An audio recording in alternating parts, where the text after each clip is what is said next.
Bethlehem, inside the Palestinian Territory, has a population of about 35,000 and is located about 10 kilometers south of Jerusalem. At least 3 major shrines in the territory tell of the advent that changed human history, the birth of Jesus.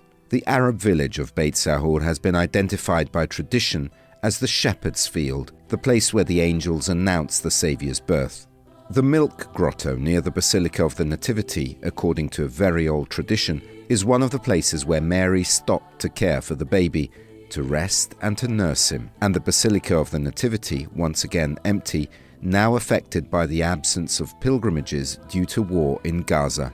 The city is surrounded by the separation wall in the West Bank, which for Israel is considered a security barrier separating Palestinian and Israeli territory.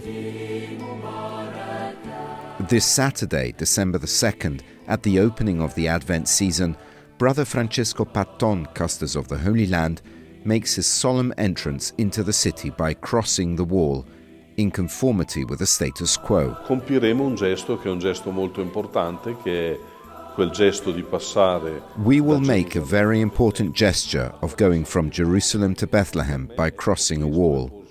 For me, this is the most important gesture. The crossing of the wall that we do when there are entrances is to keep saying that even a wall is crossable. Il continuare a dire che anche un muro è attraversabile.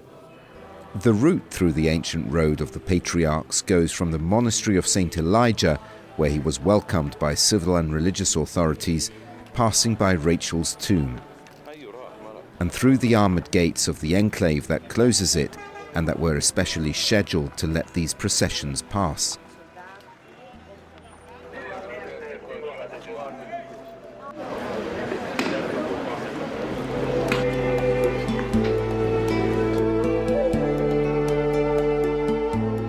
In the manger square, the custos was received by civil authorities, among them the mayor of Bethlehem, representatives of local associations, and the ambassador of Croatia.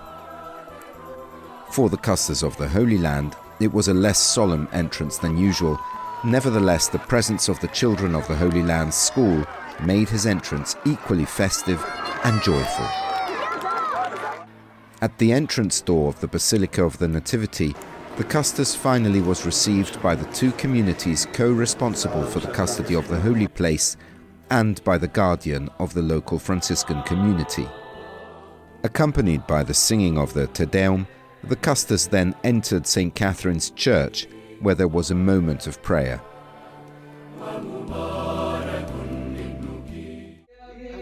This was followed by the prayer of Vespers, within which a procession took place to the Grotto of the Nativity, where the custos lit the first Advent candle, a sign of hope and waiting for peace.